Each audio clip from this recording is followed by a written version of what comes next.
Kejadian ini sekitar tahun 2014. Ada seorang perempuan, kita sebut aja namanya Mela.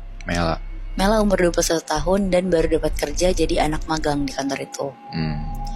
Jadi kantornya itu tuh berbentuk rumah tingkat, tapi bangunannya agak tua. Kayak kantor-kantor rumah sewa gitu, Moebi. Kebayangkan? Nah, hari pertama Mela masuk ke kantor itu, Mela seneng banget. Karena dia kan masih kuliah ya. Jadi bener-bener baru pertama kali ngerasain kerja beneran. Walaupun ya emang cuma magang sih. Pas dia masuk, dia ketemu sama HRD-nya. Ngobrol-ngobrol, tanda tangan kontrak, dan langsung dikasih tahu ruangan kerjanya tuh di lantai 2. Jadi Mela ini tuh posisinya di sini jadi copywriter. Dia seruangan sama anak-anak magang lainnya.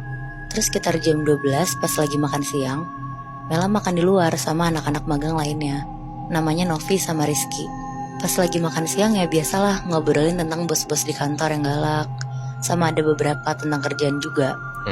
Tapi tiba-tiba obrolannya tuh berubah. Jadi kayak Novi sama Rizky tuh ngerasa kalau kantor katanya tuh serem.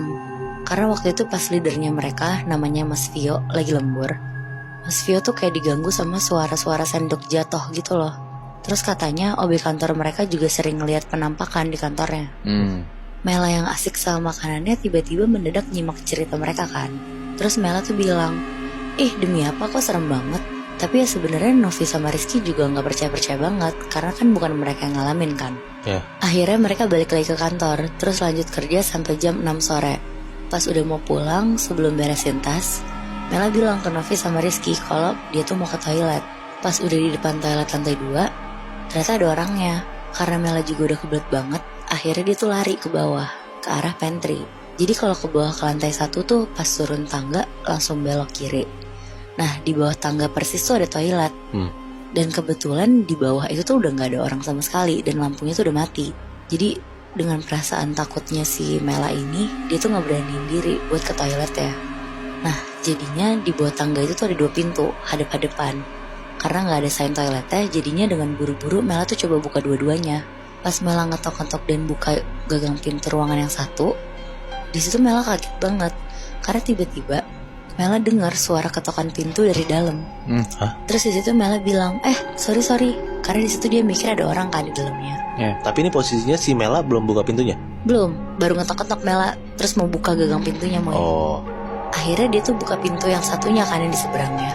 Pas dia ketok terus buka, kebuka nih, bener itu toilet. Akhirnya Mela buang air kecil. Abis itu dia langsung naik ke atas buat siap-siap pulang. Terus Mela bilang ke Novi sama Rizky, toilet lantai 1 tuh ada 2 ya, seberang-seberangan. Novi sama Rizky tuh bingung dengernya. Terus bilang ke Mela, cuma 1 Mel. Soalnya tadi pas gue ketok pintu yang 1 tuh ada yang ngetok balik dari dalam.